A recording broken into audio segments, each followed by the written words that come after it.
"You're my mother, you don't just cut me off," Daniel shouted, fists clenched, voice fraying. Jude didn't yell. She slid the folder across the table, 12 pages of receipts labeled, "What a Mother Paid For." Mortgage, daycare, Tesla. Silence. "You called me family when I paid," she said quietly. "You called me selfish when I stopped." His jaw twitched, and for the first time in 38 years, Jude watched her son realize she wasn't his bank. She was his boundary. "Wait, before we go any further, I gotta ask, where are you watching from?" Drop it in the comments and don't forget to subscribe. The roast chicken smelled like rosemary and lemon. The laughter in Jude's dining room rose and fell like a soft tide against polished walls. Clinking glasses, the rustle of linen napkins, the scrape of silverware on porcelain, domestic, comfortable, the illusion of closeness, until Tara leaned in. The young woman smelled faintly of Chardonnay and privilege. She tilted her wine glass and smiled like she was saying something cheeky. "You're not family, you're just our funding," she whispered, her breath sugary sour with the Pinot she sipped too fast. Jude blinked, not because she didn't hear, but because she'd heard too clearly. Tara pulled back just as Jude's son, Garrett, dropped an arm around her shoulders. "You two getting along?" he asked, grinning like a boy who thought his wife and mother had just shared a moment. "We're bonding," Tara replied. "Aren't we, Jude?" Jude offered a practiced smile. Her fork lifted without tremor, but the chicken sat cold in her mouth. She chewed twice, swallowed, and reached for her water, eyes never leaving the woman who had married into her bloodline and now thought herself the queen of it. Flashback, 3 years earlier. The wedding. Jude wrote the check, $38,000, because Garrett had said, "She wants a vineyard, Mom. Just once let me give her everything." Jude had nodded, hiding the tremble in her throat. Vineyard venue, floral arch, antique lace gown. Jude paid every invoice without blinking. She had money and they had dreams. That was the deal. Then came the starter home, her name co-signed on the loan. "Just to lock in the rate," Garrett had promised. Then daycare. "It's temporary, Mom, until Tara finishes her nonprofit internship." Always temporary, always Jude's checkbook. Back at the table, Tara laughed with Garrett's sister, scooping potatoes onto her plate like nothing had happened. Her wedding ring flashed under the chandelier, a ring Jude had helped pay for. Jude pushed back her chair. "Excuse me a moment," she murmured. No one looked up. Not even Garrett. She walked down the hallway to her study. The sound of the family murmuring behind her faded with each step until the hush of the room settled around her shoulders like an old shawl. She sat at her desk, the wood cool under her palms. She opened her laptop. The screen glowed to life. Her spreadsheet was already open from the day before, tabs labeled retirement, estate plan, education funds, and one marked Garrett and Tara. She clicked it. Line after line, wedding costs, mortgage assistance, emergency transfers. Over $126,000 across 6 years. Jude stared at the numbers for a long moment. Then, slow and deliberate, she clicked into the header space. She deleted Financial Overview 2022 and typed Exit Strategy Active. She sat back. Behind her, the hum of laughter floated from the kitchen, muffled now. She heard Tara's voice, light and playful, rising above the others. And in that moment, Jude realized something sharp. None of them noticed she'd left the room. Not even Garrett. She wasn't family, she was funding. Until now. The morning light slanted across Jude's kitchen table, glinting off her glasses as she scrolled through the spreadsheet, her own silent testimony. Outside, the oak trees waved lazily in the Charleston breeze. Inside, each cell of the document pulsed with numbers and memory. $2,400. Bridal gown deposit. $3,800. Home down payment assistance. $650. Preschool enrollment. $9,200. Emergency dental for Garrett. $4,000. Furnace repair. $174,200. Total contributions to Garrett and Tara, 2016 to 2024. She'd titled the tab Support Overview. A lie, she realized now. It wasn't support, it was tribute, payments for peace, for approval, for love that always felt almost. A flashback surfaced. Tara, grinning after Jude handed her a check for the new car seat and stroller combo. "You're so generous," she'd chirped, eyes already back on her phone. Not thank you, never that. Just a nod, a redirect, a soft dismissal. Jude had smiled then, too. A reflex, like clenching against cold wind. Daniel, Garrett's father, once told her during a fight, "You don't need the money anyway." He said it like it canceled the sting. That was 10 years before the stroke that silenced him, before his absence left Jude navigating motherhood and mourning in the same breath. She never corrected him, but she'd needed more than money back then, and still did. She shut the laptop slowly, as if closing the lid on a coffin. By noon, she stood on the porch of a small yellow bungalow 10 minutes away. A wind chime tinkled above the door. Inside, Nora's home smelled like lemons and lavender, sharp, clean. "You look like hell," Nora said, handing Jude a mug of peppermint tea. She was blunt, always had been. Once a legal secretary, now retired and fierce in floral robes and combat boots. "I need advice," Jude said. She set the mug down without drinking. Nora raised a brow. "Legal, financial, or spiritual?" "All three." They sat at the worn oak kitchen table. Jude pulled out a manila folder. Inside, screenshots of Venmo transactions, tuition bills, emails from Tara phrased as directives, not requests, printouts of every withdrawal, wire transfer, and check. Nora flipped through them with clinical precision. "I don't know what to call this," Jude murmured. "I do," Nora replied. "Patterned financial extraction." Jude's brow furrowed. "You gave. They expected. No gratitude, no boundaries, just access." Nora's voice softened slightly. "It's never too late to stop being a doormat, Jude, especially when you paid for the welcome mat, too." Jude exhaled slowly.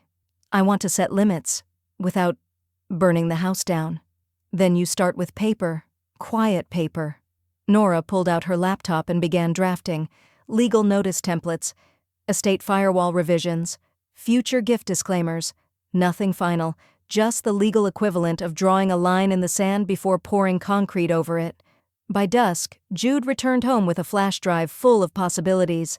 She placed it on the table beside her laptop, then walked to the sink and washed her hands. The water ran hot, her skin flushed pink. The kettle shrieked behind her. She turned it off, poured a fresh cup, and settled back into the quiet. Her phone buzzed. A notification. Venmo request. $800 from Tara. Memo. Vacation childcare coverage. You get it. The cup clinked against the saucer as she set it down, slowly. She stared at the screen. No apology, no explanation. Just a demand wrapped in a wink. The Venmo request sat unanswered for 3 days. On the 4th, Jude opened the app and toggled the Remind Me Later button. It wasn't accidental. Not this time. That evening, her phone buzzed with a text from Tara. "Tara, everything okay with your accounts?" No emoji, no warmth. Jude waited 5 full minutes before responding. "Jude, just reorganizing a few things, nothing urgent, that was all. No explanation, no promise of when." She hit send and let the silence stand.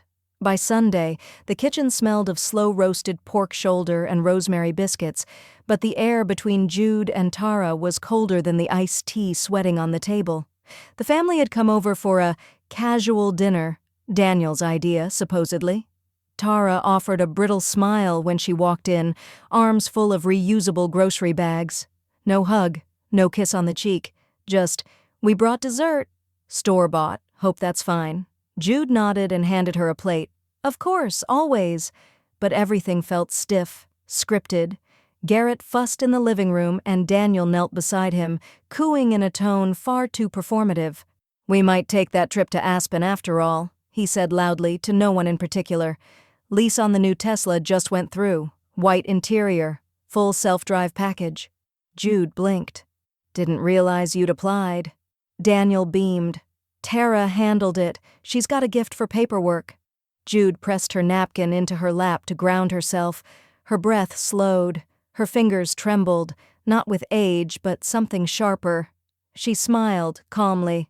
Must have been a lot of forms. Tara shrugged, sipping wine. You were already listed on the last refinance. Passive cosigner. Barely a blip. Something in Jude's chest dropped. She rose mid-meal. Excuse me, I just remembered I need to check something. She made her way to the upstairs office, where the room still smelled faintly of printer ink and lemon cleaner. Her laptop powered on slowly, as if reluctant to witness what she already suspected. It took 15 minutes, a few clicks through her credit monitoring dashboard, a login to her mortgage folder, a sinking gut feeling. Her name, Jude Ellen Hartley, appeared in bold on the current deed filing, listed under co-owner, non-occupant, non-primary. They hadn't even forged it, just buried it inside a stack of digital signatures in last year's refinance when Jude agreed to help with paperwork during the pandemic mess. She'd signed out of trust, not habit. Now, her trust had been weaponized. Back downstairs, she re-entered the dining room with slow, measured steps. She didn't touch her plate. "Tara," she said evenly, "how long has my name been on your deed?" Tara looked up, blinked. Her tone was light, artificial. "It's just a technicality. Keeps the rate low. We figured it made sense since your family." Jude stared. Her face held no expression. "Did you plan to tell me?" Daniel chimed in. "Come on, Mom. Don't make this weird. It's just logistics." Logistics. That word. As if her financial identity were a spare key, passed around as needed. She nodded once. "Thank you for dinner," she said, voice clipped. "I need to call the bank tomorrow." Tara's glass clinked sharply as she set it down, hard. Her mask slipped for just a second. "Jude, this is what families do. You said you wanted to help." Jude met her eyes, steady as stone. "Help has terms. You'll be hearing mine soon." The silence after that was long. Garrett babbled in the background. The utensils scraped awkwardly. No one touched the pie. Next day, Jude consults Nora and a trust attorney. Jude held the manila folder against her chest like it was a shield. Inside it, 68 years of generosity she was about to undo. Nora waited at the corner booth of Fiddler's Cafe, 2 cups of black coffee already sweating in the Charleston humidity. "You ready?" she asked without preamble. "I am," Jude said. Her voice didn't waver, but her hands did. Slightly. They walked together, not into battle, but into a clean slate. Jude had scheduled a private meeting with Nora's former colleague, a trust and estate attorney named Maureen Godwin, sharp as glass and just as clear. "I'm not suing anyone," Jude clarified, sliding the folder across the polished conference table. "I just want to sever ties, quietly." Maureen arched an eyebrow but didn't question her. Instead, she began with a list. Check revoke co-ownership on all jointly held assets. Cancel power of attorney authorizations Jude didn't remember signing.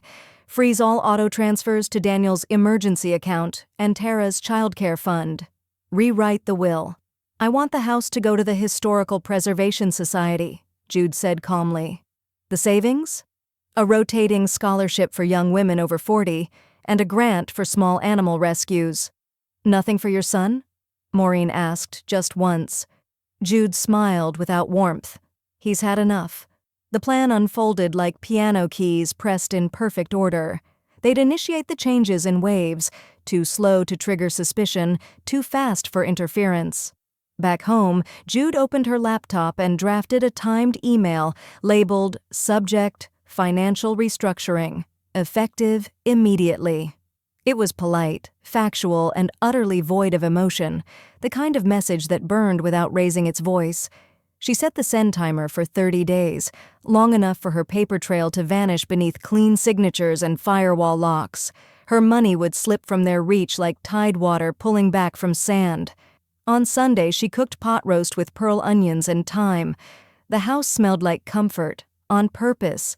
She'd set the table just the way they liked, mismatched pottery plates, cloth napkins, the good silverware. Tara arrived first, brushing past Jude with a perfumed breeze and a distracted, "Sorry, we're late." Daniel followed, tapping away on his phone. Dinner flowed as usual, small talk, Garrett's complaints about school lunches, Daniel's half-hearted jokes about HOA drama. Nothing in their tone suggested guilt or even awareness.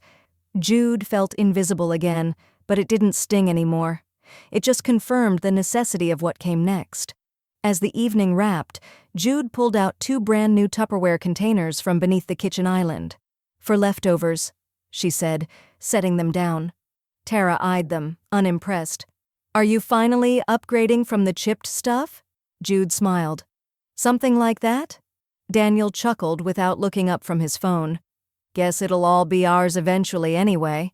Then Tara added, with a smirk sharpened by too much Cabernet, "This house is practically ours already." Jude's hand tightened around the casserole dish she was rinsing. She didn't respond. Didn't need to. The will was already rewritten. The deed was halfway into new hands. Her exit plan had a countdown. They just didn't know they were no longer part of the equation. The manila folder made another appearance, this time not for lawyers. Jude placed it on her kitchen table with the same reverence some people reserved for prayer. She unfastened the rusted clasp and unfolded the deed like scripture. Her name, sole owner, black ink, no asterisk, no room for argument. She let her fingers rest on the paper, feeling the slight texture where her pen had pressed all those years ago. The house had been hers before Daniel ever grew his first molar, before Tara ever sipped wine in her kitchen and smiled like a snake, and now it would be hers again, in every way that mattered. She opened a private browser tab and researched real estate firms. The third listing down, Morgan Hill Property Group, advertised discretion, speed, and LLC-friendly transfers.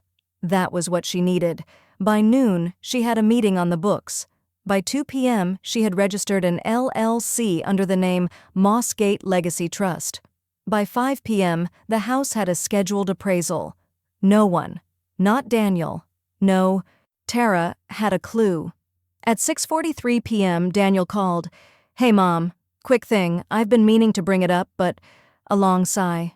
"We're facing a little hiccup with our taxes. You know, just a paperwork delay, a few grand, nothing serious." "Is it urgent?" Jude asked, stirring her tea.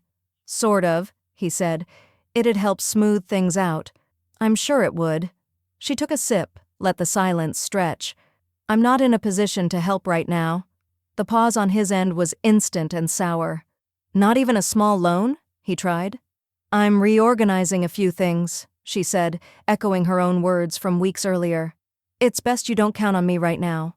"Right," he muttered. "Got it." Click. The tea tasted better afterward. That night, Jude opened the draft email she'd been editing for weeks. She reread every line, adjusting the phrasing one last time. No theatrics, no blame, just clean, surgical truth. Subject: clarification regarding future financial matters. Body: Dear Daniel and Tara, as part of recent estate and financial planning, I've made several changes that will affect prior support agreements. Effective immediately, all automatic transfers will cease. Any future assistance will not be assumed or reinstated. This is not punitive. It is final. Warmly. Jude. She hit send at exactly 8:01 p.m. The response was a voicemail at 8:17. "You're making a mistake," Daniel said, his voice low and clipped.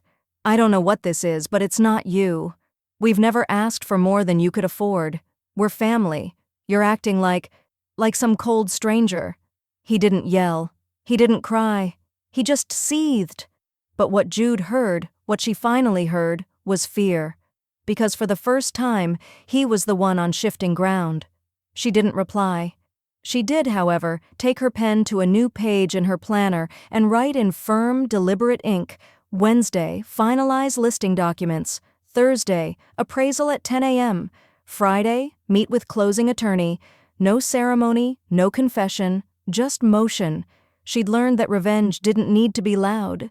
Sometimes it was a whisper carried in certified mail. That night she passed by the framed photos in her hallway. One in particular, Daniel, on his college graduation day, beaming, arms slung around Jude, stopped her. She reached for it, studied it, tilted it face down against the wall. It was time to stop preserving what had already rotted. The next day, the first tremor landed in Tara's inbox at 7:04 a.m. Transaction declined. Sunshine Steps Daycare. The tuition autopay had failed. A red X sat where there had always been a green check mark. Tara blinked at the screen, then refreshed the page. Twice. Daniel, still groggy, mumbled from bed, "Babe, what's wrong?" She shoved the phone toward him. "Your mom's card didn't go through." He rubbed his eyes and frowned. "That doesn't make sense. It's always automatic." She shot him a look that wasn't curiosity. It was suspicion. By 10 a.m., a second notification arrived. Insufficient funds, Willow Creek HOA quarterly dues. By noon, the Tesla app flashed with a reversed lease payment. Daniel stared at the screen, the familiar dread of adulthood, one he rarely felt, curling in his chest. He thumbed out a text. "Daniel, your card must have expired." The reply came fast. "Jude, I canceled it." Just that. No smiley face, no follow-up, no apology. Jude placed her phone face down on the kitchen counter and exhaled, not with anger, but with the clarity of finality, the kind that didn't ask for permission. She picked up the phone again, this time calling her estate manager. "I'd like to retroactively dissolve the gift trusts," she said, effective immediately. There was a pause. "All of them?" "Yes," she replied. "All. Close them. Reclaim what hasn't been dispersed, and please send me confirmation in writing." As the manager promised to get it started, she walked to the cabinet and pulled down a bottle of Cabernet she'd been saving for a special occasion. She decided this counted. She poured herself a generous glass, sat on the couch, and opened the old movie she used to watch on VHS with Daniel when he was 9, Roman Holiday. He had always loved the part where Gregory Peck pretended to fall into the river. He had laughed from the belly back then, before he learned how to fake smile for favors. The movie flickered softly in the background. Jude barely watched it. She watched the stillness instead, the absence of demands, the absence of emails, the sacred hush of autonomy. The red wine tasted fuller that night. No obligation clung to its aftertaste. At 9:17 p.m., the doorbell rang. One ring, then a louder knock, then another. 3 sharp raps. She didn't rush. She placed the wineglass down, muted the television, and padded to the door with bare feet. It was Daniel. Hair mussed, face flushed. No Tara, just him. "You canceled the card?" he asked. No hello. "Yes," Jude said simply. She didn't open the storm door. "You didn't even tell us." "I didn't think I needed your permission." He scoffed, eyes darting over her shoulder like she might be hiding an explanation behind her. "The daycare called. HOA's on my back." "What the hell, Mom?" "I'm not your ledger," she replied. "And I'm certainly not your contingency plan." His voice dropped into something darker. "You're punishing us. You know that, right?" She tilted her head. "Funny. That word, punishment, never came up when you took what I gave for granted. I thought we were a family." "No," she said, her voice now like cooled steel. "You thought I was an endless faucet. Family doesn't run when it shuts off." He stepped back, fists clenched, his breath visible in the night air. "We needed you," he snapped. "No," she corrected. "You needed me silent." With that, she closed the inner door. She stood there for a beat, watching his outline blur behind the frosted glass. Then she turned away, poured herself the rest of the wine, and pressed play on the movie again. Daniel slammed the door behind him so hard the glass in the transom trembled. "You're leaving us stranded!" he shouted, his voice already fraying at the edges. "This is betrayal!" Jude didn't flinch. She didn't raise her voice to match his. She simply stood in the kitchen, her posture straight, her cardigan soft and deliberate. She moved toward the stove and said calmly, "Coffee?" He scoffed. "You think I came here for coffee?" "No," she said, opening the cabinet. "You came for something free. As usual." The kettle whistled. The sound sliced the air between them, hotter than the steam it released. She poured 2 mugs, one for herself, one for the man who used to fall asleep on her lap after nightmares about shadows under his bed. He watched her like she'd become a stranger. Or worse, a mirror. She set the mug down on the table, then slid a file folder beside it. "What's this?" She took her seat across from him, folding her hands neatly like a woman reading a will aloud. "It's what Not Family has paid for since your 21st birthday." He opened it. The first page was titled in bold, Itemized Personal Contributions, Jude M. Harrington, Daniel and Tara Harrington. There were 12 pages, mortgage payments, tuition supplements, daycare fees, down payments, emergency dental, that first vacation to Costa Rica, new roof repairs, baby furniture, Tesla deposit, groceries, yes, even the groceries. The bottom line in red, $174,243. He flipped through them silently at first, then quicker, as if speed could erase the ink. "You kept track?" he asked, more stunned than angry now. "I had to," she said, "because none of you did." He set the pages down but didn't look up. "Is this what you want? To embarrass me?" "I want you to see what you mistook for obligation. It was love. Misused." He gritted his teeth, then stood up so fast his chair scraped hard against the tile. "This is low," he muttered. "No," she said, still seated, still even. "Low is calling me just the funding." His shoulders twitched at that. So she knew he'd heard what Tara whispered. She picked up her mug, blew gently across the rim.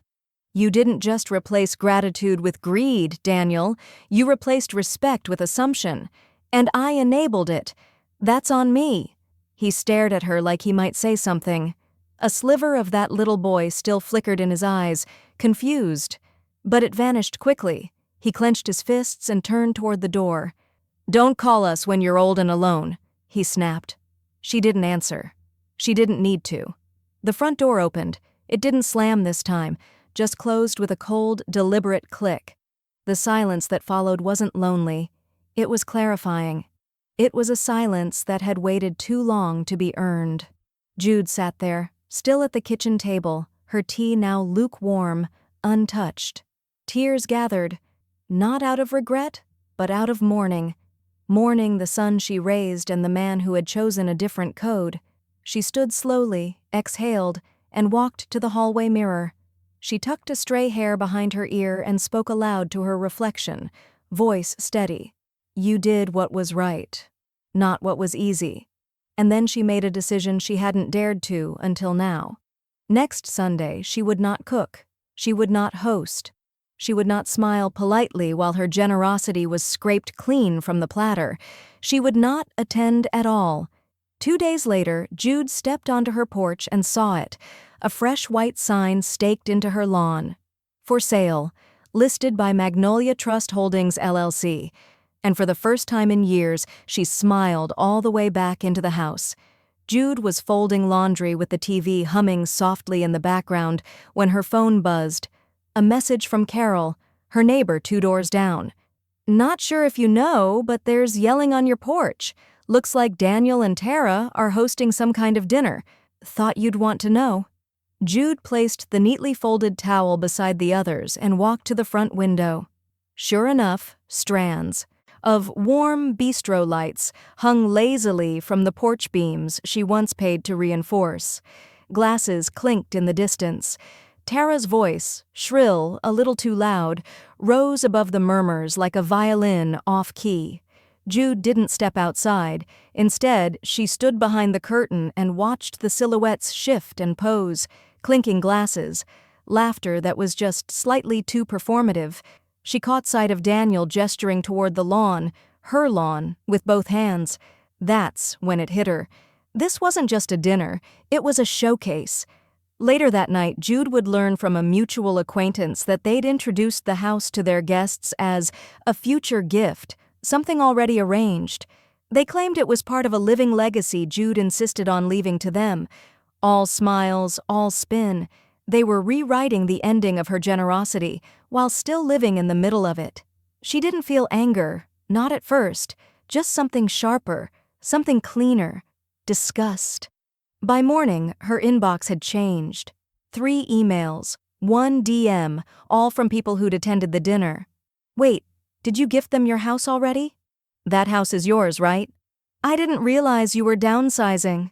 Jude didn't reply. She didn't owe anyone clarity, but she opened her laptop, and this time she uploaded what she had kept private. A scanned copy of the deed, full legal ownership. Her name, sole signatory, and beneath it, just 2 lines. To clarify, I own the home currently listed at 228 Maple Grove Lane. It is now under contract. Thank you. She posted it quietly, not on social media, but as a public record attachment on the listing platform. Discreet, efficient, unmistakable. Within hours, messages began to circulate. That night, Tara posted a filtered image of her wine glass beside a barely touched charcuterie board with the caption, "Some people age like milk. Good thing we always have our own table."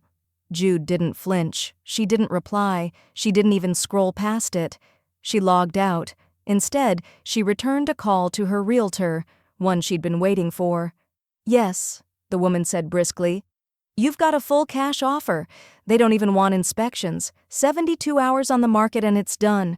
We're wiring funds as we speak." Jude leaned back in her chair. "Any contingencies?" "None. Clean as it gets. And fast. Closing in 10 days. Jude closed her eyes. For the first time in a long while, there was space behind her temples where stress had once lived like a squatter. It was over. The house wasn't a battle anymore. It was a transaction. That night, Jude sat outside, not on her porch, but at a cafe patio across town. The air smelled of jasmine and rain-warmed concrete. A jazz trio played inside behind the window panes, muffled just enough to become ambiance. She sipped her tea and watched a young couple feed bites of cake to each other. When the notification buzzed on her phone, she didn't check it immediately. She waited until the cup was empty. Email, Magnolia Trust Holdings, confirmation of fund transfer subject. Closing in 10 days, welcome to the future. She exhaled. Daniel showed up 2 days after the house closed, his car idling in the driveway like a child refusing to come inside.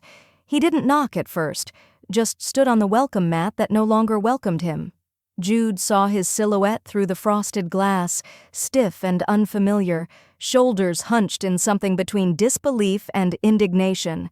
Finally, 3 knocks, measured, careful, desperate.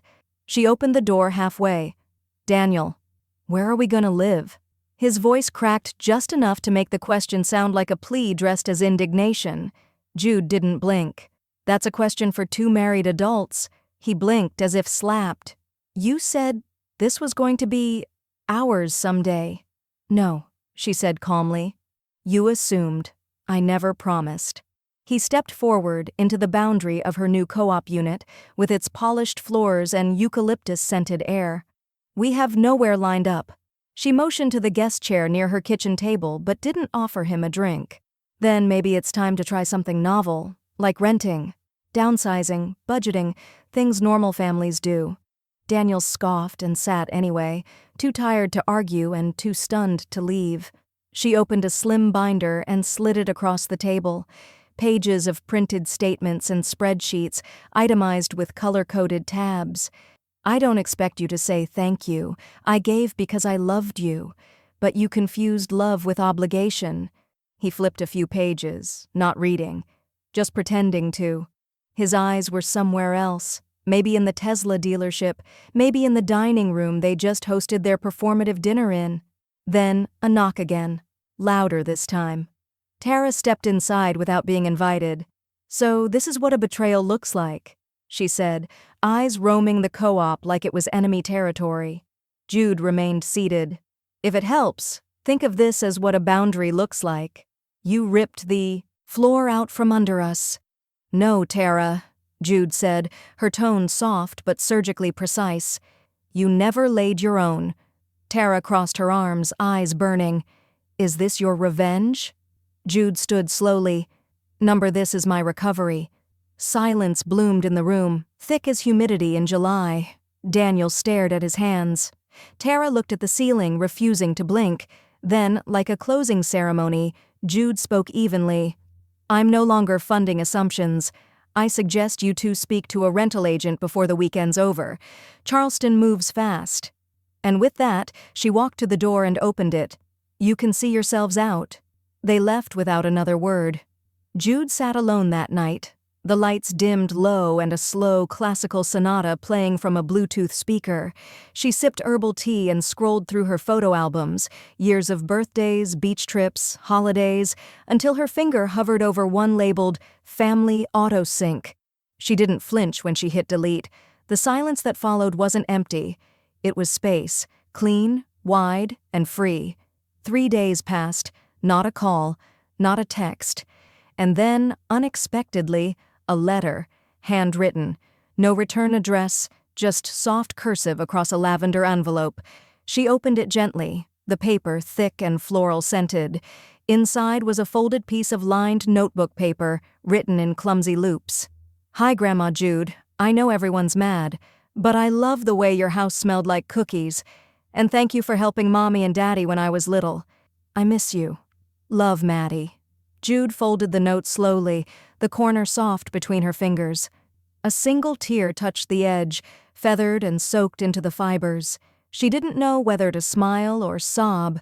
Jude sat at her kitchen table, the soft hum of the dishwasher the only sound in her tidy co-op. The lavender envelope lay open in front of her, its floral scent still clinging faintly to the lined paper. Maddie's careful loops and misspelled words shimmered under the light, more valuable than any apology Jude had hoped for and never received. You're the only grown-up who listens to me. She read the line again, and again. Each time it sank deeper, bypassing bitterness, bypassing logic, straight into something long buried beneath years of polite compliance. Her hands trembled, and then she wept. Not the quiet, composed tears of a woman holding herself together, but the ugly, gasping sobs of someone releasing decades of overlooked love and misplaced effort. Tears soaked the edges of Maddie's letter. She pulled a tissue, then two, then gave up, and just let it happen. She hadn't cried like this since her husband's funeral. An hour later, her tea long cold, Jude moved with purpose. She pulled out her personal stationery, thick, cream-colored, monogrammed, and placed it flat on the desk. Her handwriting was slow at first, but sure. Every word felt earned. My dear Maddie, you are light and music and more kindness than most adults I know. Never doubt your voice. It matters. It always will. Thank you for remembering me as someone who listened. That's the greatest compliment I've ever received. She paused, then continued. This isn't goodbye. It's a beginning. Someday, when you're older, really older, I've arranged a gift for you. Not because you asked, but because you made me feel seen. She signed it simply, Love Always, Nana Jude. She slid the letter into a new envelope, and beneath it, she added a notarized document, an independent trust created that very afternoon. The clause was non-negotiable. It would be released to Madeline Grant on her 21st birthday. No parental access, no intermediaries. The fund wasn't flashy, just $30,000 invested wisely, enough to start a business, pay for graduate school, or flee a situation she didn't yet know she'd need to flee. Jude folded the packet with gentle precision and labeled the outer sleeve in her small, firm cursive, For Madeline, deliver only on her 21st birthday. Then she drove to her bank, slipped it into her safety deposit box, and stood silently for a moment before closing it. The metallic door shut with a soft click. Final. Satisfying. Back home, the sky was shifting from afternoon amber to twilight. She opened her balcony door and let the cool breeze touch her face. Somewhere in the distance, wind chimes danced faintly, like laughter she hadn't heard in years. Her phone buzzed on the kitchen counter. Tara. She considered ignoring it, but curiosity won. Text message. You're poisoning our child against us. Jude stared at the screen, heat blooming at the back of her neck, not from guilt, but fury. She didn't reply. Not because she couldn't defend herself, but because she no longer needed to. Let them spin whatever stories made them feel justified. Let them rage. Her silence was no longer compliance. It was sovereignty. The mirror above the sink was old, rimmed in brushed nickel that had dulled over the years, but Jude's reflection was sharp, almost too sharp. Her cheeks were leaner. Now, her eyes less clouded with guilt, her spine straight without needing to be reminded. For the first time in months, she didn't flinch when she looked at herself. She wasn't just tired anymore. She was awake. The therapist's office was small, sunlit, and smelled faintly of bergamot and file folders. Dr. Anita Coyle sat with her legs crossed, a yellow legal pad resting gently on her lap, though she rarely wrote anything. She didn't need to. Jude filled the silence with decades. Daniel wasn't always like this, Jude said softly, tracing a groove in the arm of the chair.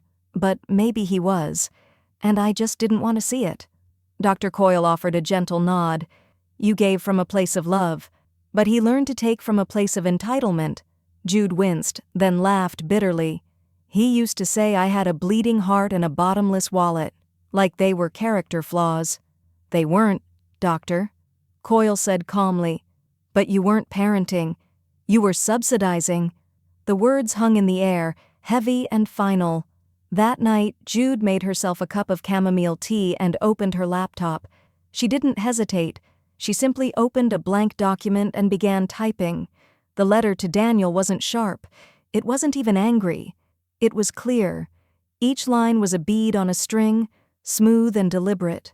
Daniel, I've spent the last few months revisiting everything I've given, and everything I've lost in the process. I don't regret the help. I regret letting it replace boundaries.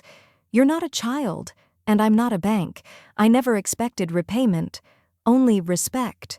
She paused, then added, I'll be here, but only if respect walks in first. No signature, no warmth, but no venom either. Just truth. She printed the letter, folded it once, and placed it in an envelope addressed by hand. She dropped it in the mailbox at sunrise, before the day had a chance to soften her resolve. Back inside, she opened her phone and began deleting. First Daniel's contact, then Tara's, then the automated calendar reminders for monthly transfer, then the family album link she hadn't opened since Christmas. The silence afterward felt enormous, but not empty. It felt earned. A week passed. No word from Daniel, no rage, no guilt trip, nothing. Jude found herself breathing deeper, sleeping longer, eating breakfast with both hands instead of one clutching her phone, waiting for another demand. She watered her plants. She repotted the begonias. She rejoined her yoga group and said yes to the post-class coffee invite. That's when her phone rang, unknown number. She almost declined it, but something told her to answer. Hello? Ms. Gardner? A woman's voice said, crisp and measured. My name is Rachel Lynn. I'm a feature reporter with the Chronicle. We're covering financial abuse by adult children, especially among high-income women over 55. Your name came up in a senior panel discussion. May we quote you? Anonymously, of course. Jude's heart skipped. There it was. Validation from a stranger. Proof she wasn't crazy. She wasn't cruel. She wasn't alone. She took a deep breath. I'll consider it, she said slowly. On one condition. What's that? Rachel asked. I'll write the closing editorial. A beat of silence. We'd be honored. The comments rolled in like high tide, line after line of parents, especially mothers, pouring into Jude's inbox with virtual tears, with rage, with gratitude. Thank you. I thought I was the only one. You put words to a pain I never knew I was allowed to name. I haven't spoken to my daughter since 2021. And now I know I was right to walk away. Jude sat at the kitchen island of her co-op apartment, coffee in one hand, reading glasses slipping down her nose, blinking against the glow of her laptop. Her essay had gone live at 6 a.m. By noon, it was trending on every platform she didn't even have accounts on. You're Not Just Our Funding, How I Took My Power Back had sliced through the silence of a demographic long told to stay grateful, stay quiet, stay helpful. But Jude didn't stay anything anymore. She had unhooked herself from the narrative, and now the story was hers to tell. The invitation to speak came quickly. A national financial literacy nonprofit requested her as their keynote for an upcoming Empowered Elders panel in Washington, D.C. She didn't hesitate. The panel was full. Not just the seats, but the air. Charged, expectant. Jude stood at the lectern in a rich plum shawl that once belonged to her own mother, her gray-streaked curls pinned loosely, a single gold earring glinting in the spotlight. No purse, no notes. Only her voice. She scanned the crowd, faces both young and weathered, some tight with fear, some wide with awe, all listening. When I was told I wasn't family, just funding, I believed them. Not out loud, not even to my friends, but in my bones I believed it, she began, her voice low but unshaking, and that belief made me small. For decades I traded my silence for their comfort. The room fell utterly still. I paid their mortgage, their Tesla, their taxes. I paid their way through life while they robbed me of presence, until one day I realized I'd become a silent partner in my own erasure. Gasps. One woman in the front row dabbed her eyes. But silence is expensive, and I was done overdrafting my dignity. She paused, then delivered the line she hadn't practiced, but had been writing in her spirit for years. They whispered I wasn't family. That whisper made me louder. The applause started slow, like cautious rain. Then it roared. After the panel, 3 audience members hugged her. Another asked her to sign a printed copy of her essay. Someone from NPR slipped her a card. She didn't need fame. She needed to be heard. That she finally had. Later that month, her senior co-op honored her at a black tie gala. The dining hall shimmered with soft lighting and linen tablecloths, the smell of roasted salmon and lemon dill risotto wafting through the air. Jude entered on the arm of her neighbor Nora, both of them laughing at a private joke, the kind only the wise understand. As she approached the stage, Jude's name rang out in warm applause. Her photo was projected behind the podium, her official headshot now captioned with her favorite quote from the editorial, "Love isn't bought, it's remembered." She walked up slowly, no cane, no handbag, just herself, the shawl wrapped gently around her shoulders like memory. The crowd stood for her before she even opened her mouth. After her brief thanks as she stepped down, a small tug on her sleeve stopped her. A girl, 8, maybe 9, was waiting beside the steps, holding a folded piece of construction paper with glitter on the edges. "I'm not supposed to tell," she whispered, "but I made this." Jude unfolded it. Inside, a crayon drawing. A figure with silver hair, a purple cape, and a glowing heart. Below it, scrawled in uneven letters, "Nana, you're my hero." Jude blinked back tears. Not from loss, but arrival. In her palm, the paper pulsed with something she hadn't felt in years. Legacy, not leverage. And the next chapter was waiting.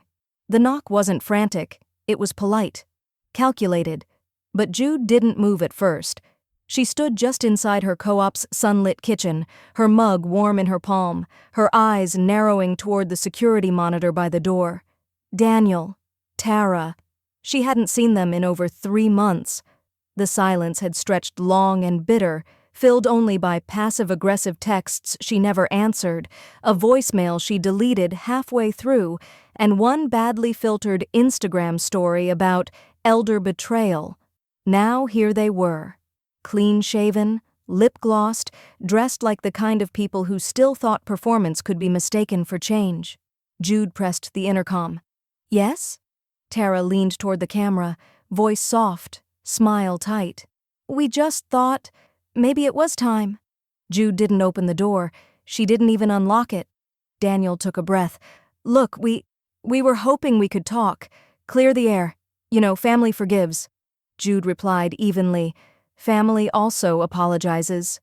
"Neither of you have." There was a pause. Tara's face twitched. "We're trying here," she said, sharp edges breaking through the sugary tone. "But you're the one who made this whole mess, the whole article, the letter to our daughter." "My letter was a private reply to a child who wrote to me in trust. That's not yours to weaponize," Jude said. "And nothing I wrote about you was false." Daniel stepped in. "She misses you, Mom. She's been crying." You're punishing her. Jude exhaled slowly, the steam from her coffee curling past her lips. She'd expected this line. She'd prepared for it. I know she misses me, she said. And when she turns 18, she'll know exactly how to find me, on her own terms, without you in the middle. Tara's eyes narrowed. You'd really hold a grudge for years? Jude's voice was quiet, but final. This isn't a grudge. It's a boundary. Don't confuse the two just because they're new to you. Behind the locked glass door, Tara's painted-on smile collapsed. I thought this was a phase, she muttered. Some dramatic little rebellion. Jude simply looked at her. You thought wrong. Tara scoffed, turned, and stormed off toward the elevator, heels clicking with indignation. Daniel lingered. He didn't say anything for a moment. Just looked at the woman who had once bailed him out of credit card debt, who had watched his daughter's first piano recital over FaceTime because they forgot to invite her. His hand hovered near the door handle, though it wouldn't turn. I didn't know you'd really shut us out, he said, voice barely audible. Jude tilted her head. You didn't think I had it in me? Silence. Just the muted hum of hallway lights, the soft beep of the elevator opening. Daniel stepped back. And then, he left. Later that evening, Jude opened the Notes app on her tablet and scrolled to the section labeled, Living Will, Addendums. She typed, slowly, deliberately, Addendum, dated, today's date. In the event of my passing, or matters requiring posthumous contact, Daniel, last name, and Tara, last name, are not to be contacted or granted information unless written invitation is filed prior. This boundary is intentional and non-negotiable. She paused, then added a final line. Rebuilding is possible, but not without repair. She saved the document, sent a copy to her estate lawyer, and exhaled. There was no rage in her chest, no ache, just air. Clean, quiet air. Jude opened the door to the community lounge, expecting nothing more than her usual book club potluck.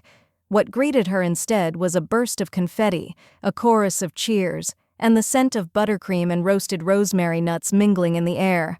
Surprise! Rang out in unison from the faces that had slowly become her new family. Jude froze, one hand still on the doorknob, eyes wide behind her reading glasses.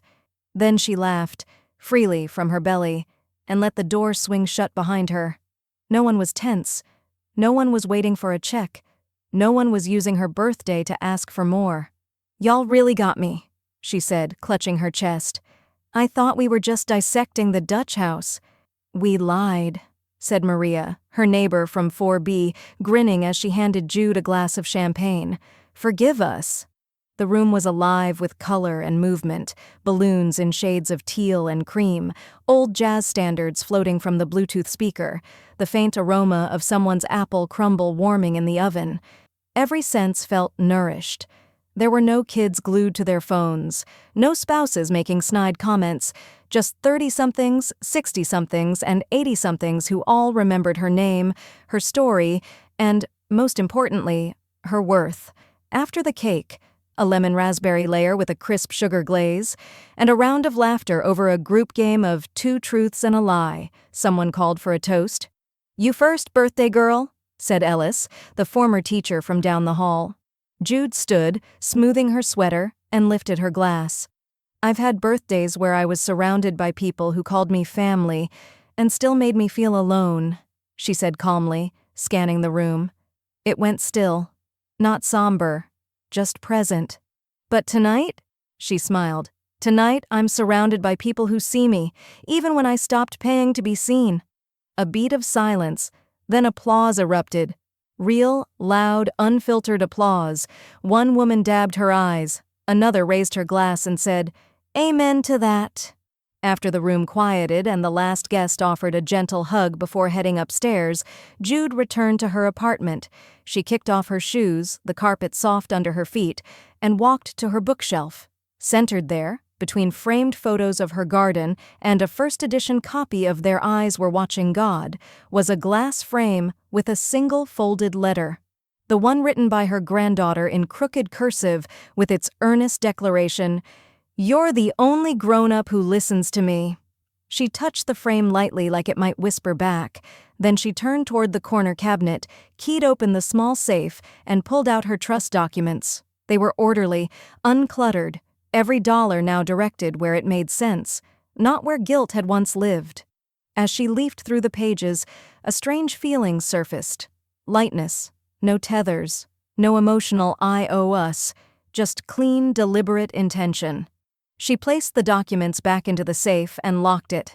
Later, with chamomile tea steeping on her nightstand and the soft hum of wind pressing against the windows, Jude opened her laptop. She clicked a blank document, the cursor blinking like a pulse. She titled it, "The Whisper I Answered," and in the quiet that followed, she began to write. Not for money, not for defense, for herself, for the girl she used to be, for the granddaughter she loved more than she was allowed to say aloud. The tide lapped gently against the shore, leaving small ridges of foam that curled and vanished with each retreat. Jude walked along the damp sand, her coat zipped against the early morning chill, a thermos of black coffee in one hand, and her dog Scout bounding ahead in zigzags, chasing phantom gulls and joy. The waves didn't need to be loud. They spoke in repetition, truth echoing in rhythm, much like her story had. It had been 3 weeks since The Whisper I Answered had landed quietly on nonfiction shelves at independent bookstores and online retailers. No fanfare, no launch party, just a simple cover, her pen name, and 240 pages of memory that finally belonged to her. She hadn't expected much, but the whispers started rolling in, this time from strangers who saw her, not through obligation, but connection. A message had arrived 2 nights ago from a woman in Iowa. "I canceled my adult son's $600 auto transfer today," I cried. "But then I poured a glass of wine and slept better than I have in 10 years. Thank you, Jude." Another from a widower in Vermont. "You saved my retirement. They kept calling it help. You gave me the words to call it theft." She paused as Scout returned, tail wagging and nose coated in sand. He dropped a broken stick at her feet with exaggerated pride. She chuckled, bending to ruffle his ears. "Even you know when something's broken, huh?" she murmured. The beach was nearly empty, just the way she liked it. The sun climbed slowly, gilding the edge of the horizon in soft amber. Jude could feel the warmth begin to touch her face, breaking through the chill. Her phone buzzed in her coat pocket. She hesitated, then pulled it out. A notification from her publisher. Bestseller, #4 in personal finance, memoir. She blinked, smiled, then put the phone away. Let the world talk about rankings. She was more interested in who felt it. Back at her condo, framed in soft light and pale ocean views, the bookshelf carried only a handful of titles now, simplified, essential. Her granddaughter's drawing still sat on the shelf beside her own book, the one gift she never questioned, never had to second-guess. She didn't miss the old house. She missed who she thought she had to be inside it, but guilt had moved out long before she did. The day she typed "exit strategy active," she'd quietly started walking toward herself. That evening, Jude curled into her reading chair with Scout asleep at her feet and the surf audible through a cracked window. The fireplace flickered low. A cup of Earl Grey rested beside her, steeping in slow swirls. She opened a new letter from a reader. Handwritten. "I'm 73. I read your book cover to cover last night. My daughter called me a walking debit card during a fight. I haven't spoken up in years, but tomorrow I will." Jude exhaled, closed her eyes, felt it in her ribs. That whisper, "You're not family, you're just funding," had haunted her once, but it had also become the fulcrum of change, the insult that cut deep enough to let light in. Her voice had come back not in volume but in steadiness, not to hurt, but to hold a line. She picked up her pen and jotted a sentence onto the back page of her author copy. "Visibility isn't a gift, it's a choice. And I chose myself." Scout stirred, stretched, and looked up. Jude stood, wrapped a shawl over her shoulders, and stepped onto her balcony as the wind carried salt and possibility through the air.